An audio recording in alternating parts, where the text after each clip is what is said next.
अर्जुन कृष्ण युद्ध। एक बार महर्षि गालव जब प्रातः सूर्यार्घ्य प्रदान कर रहे थे, उनकी अंजलि में आकाश मार्ग में जाते हुए चित्रसेन गंधर्व की थूकी हुई पीक गिर गई। मुनि को इससे बड़ा क्रोध आया। वे उन्हें शाप देना ही चाहते थे कि उन्हें अपने तपोनाश का ध्यान आ गया और वे रुक गए। उन्होंने जाकर भगवान श्री कृष्ण से फरियाद की, श्याम सुंदर तो ब्रह्मण्यदेव ठहरे ही।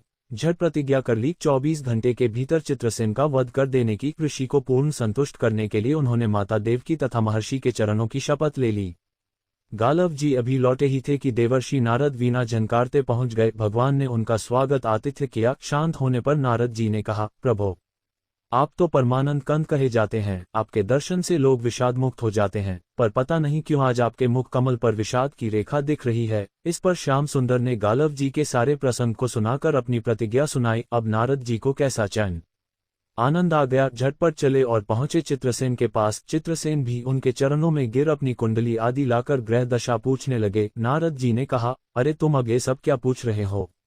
तुम्हारा अंतकाल निकट आ पहुंचा है। अपना कल्याण चाहते हो तो बस कुछ दान पुण्य कर लो। 24 घंटों में श्री कृष्ण ने तुम्हें मार डालने की प्रतिज्ञा कर ली है। अब तो बेचारा गंधर्व घबराया। वह इधर उधर दौड़ने लगा। वह ब्रह्मधाम, शिवपुरी, इंद्र, यम, वरुण सभी के लोकों में दौड़ता फिरा, पर किसी ने उसे अपने यहाँ ठहरने तक नहीं दिया। श्री कृष्ण से शत्रुता कौन उधार ले। अब बेचारा गंधर्वराज अपनी रोती पीटती स्त्रियों के साथ नारद जी की ही शरण में आया। नारद जी दयालु तो ठहरे ही, बोले, अच्छा यमुना तट पर चलो। वहां जाकर एक स्थान को दिखाकर कहा, आज आधी रात को यहाँ एक स्त्री आएगी। उस समय तुम ऊंचे स्वर में विलाप करते रहना। वह स्त्री तुम्हें बचा लेगी, पर ध्यान रखना, जब तक वह तुम्हारे कष्ट दूर कर देने की प्रतिज्ञा न कर ले, तब तक तुम अपने कष्ट का कारण भूलकर भी मत बताना।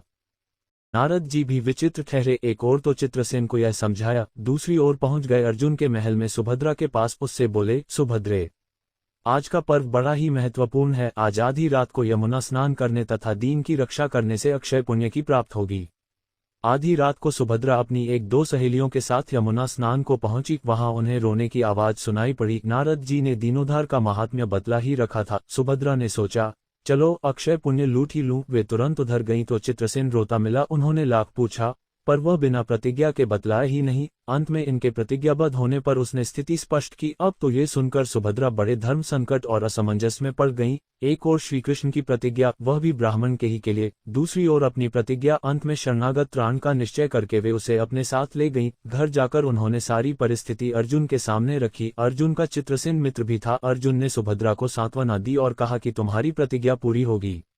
नारद जी ने इधर जब ये सब ठीक कर लिया, तब द्वारका पहुंचे और श्री कृष्ण से कह दिया कि महाराज, अर्जुन ने चित्रसेन को आश्रय दे रखा है, इसलिए आप सोच विचार कर ही युद्ध के लिए चलें। भगवान ने कहा, नारद जी, एक बार आप मेरी ओर से अर्जुन को समझाकर लौटाने की चेष्टा करके तो देखिए। अब देवर्षि पुनः दौड़े हुए द्वारका से इंद्रप्रस्थ पहुंचे। अर्जुन ने सब सुनकर साफ कह दिया, यद्यपि मैं सब प्रकार से श्री कृष्ण की ही शरण हूं और मेरे पास केवल उन्हीं का बल है, तथापि अब तो उनके दिए हुए उपदेश क्षात्र धर्म से कभी विमुख न होने की बात पर ही दृढ़ हूं। मैं उनके बल पर ही अपनी प्रतिज्ञा की रक्षा करूंगा। प्रतिज्ञा छोड़ने में तो वे ही समर्थ हैं। दौड़कर देवर्षि अब द्वारका आए और ज्यों का त्यों अर्जुन का वृतांत कह सुनाया। अब क्या हो, युद्ध की तैयारी हुई। सभी यादव और पांडव रण क्षेत्र में पूरी सेना के साथ उपस्थित हुए। तुमुल युद्ध छिड़ गया। बड़ी घमासान लड़ाई हुई, पर कोई जीत नहीं सका। अंत में श्रीकृष्ण ने सुदर्शन चक्र छोड़ा, अर्जुन ने पाशुपतास्त्र छोड़ दिया। प्रलय के लक्षण देखकर अर्जुन ने भगवान शंकर को स्मरण किया। उन्होंने दोनों शस्त्रों को मनाया। फिर वे भक्तवत्सल भगवान श्रीकृष्ण के पास पहुंचे और कहने लगे, प्रभो,